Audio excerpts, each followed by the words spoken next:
Welcome to the Enchanted Forest.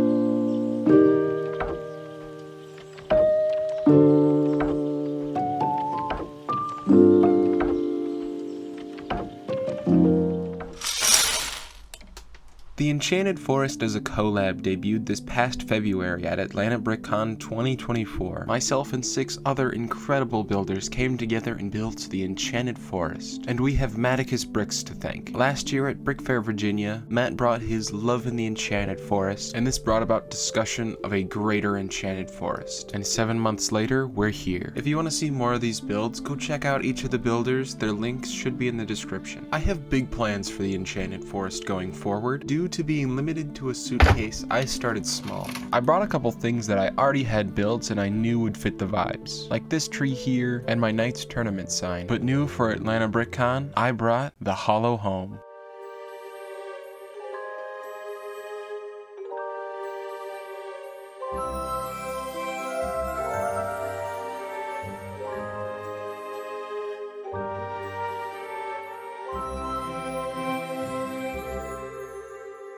The Hallow Home is a whimsical cottage built in the hollowed trunk of a formerly giant tree. It is currently the home of 2 little sprites, a mushroom girl and an acorn boy. These siblings enjoy their tea party and hope they don't get rained out.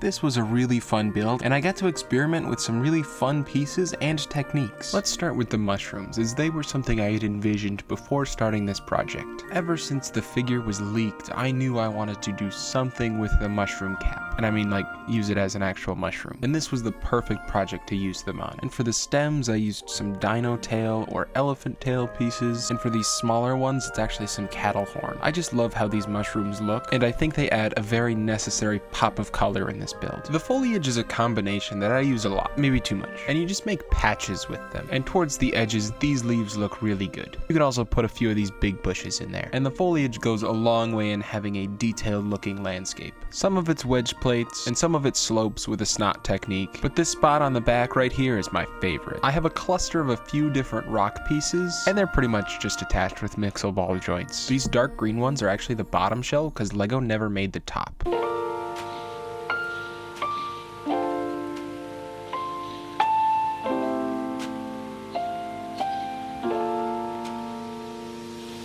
I absolutely love this tree design, but I've had too many people tell me they think it's a little too simple for it to not be true. I, however, don't see it, and I'm gonna keep on using this tree design. There are 3 thicknesses of this tree trunk, and it's the bottom that really sparked this design. I saw this design in an Instagram story, and I have no idea who it was. I love this technique, but I don't know who to credit. So if you know, please let me know. But you're creating a pentagon with these palisade bricks and the 1x1 round bricks. And it's a unique roundish size for Lego. The next layer is 2x2, that's pretty simple. Maybe throw a barrel in there every once in a while. And the next layer is the 1x1 round bricks. Super easy. I will say these trees aren't really realistic. It's more of like a ring of leaves than branches. And I'm seeing it as a stylistic choice that I'm really digging. And I think I'm gonna keep using it. The technique I used for the door is the same technique I used for part of the floor in my last video. And I really like how I was able to make this cutout for the window. Oh, and the one ring is a doorknob. When I was first designing the trunk, I was gonna try to use plates, tiles, and slopes and put them in a ring to create the shaping. And I wasn't a fan of what I had prototyped. It was a little boring. So I went hunting for some weird brown pieces. And I remembered this buildable Chewbacca. And when I first got him, I wanted to make a tree out of it. And I guess I've fulfilled that a little, but I've left him kind of naked. Or maybe he's just a hairless Wookiee. And the different armor pieces allowed for some really fun shaping. And I think it's just perfect.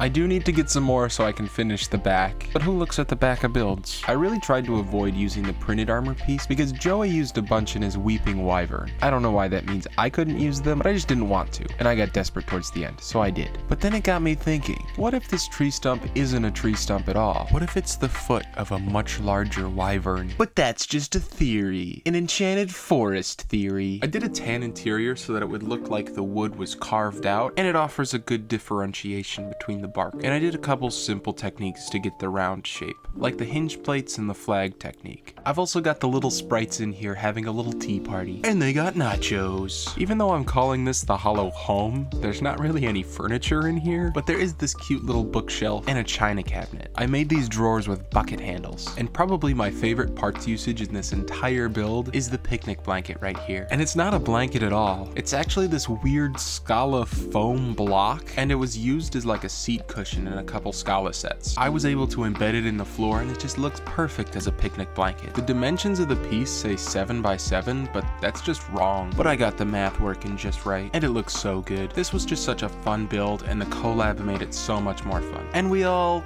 kinda won an award, but I think all credit goes to Matt. So that's gonna be it for this one. Thank you so much for watching, and I've had a lot of people asking for a new tree video. I will do another tree video when I get to 2,000 subscribers. Maybe it'll be Enchanted Forest themed. But don't forget to subscribe, and I'll catch you on the flip side.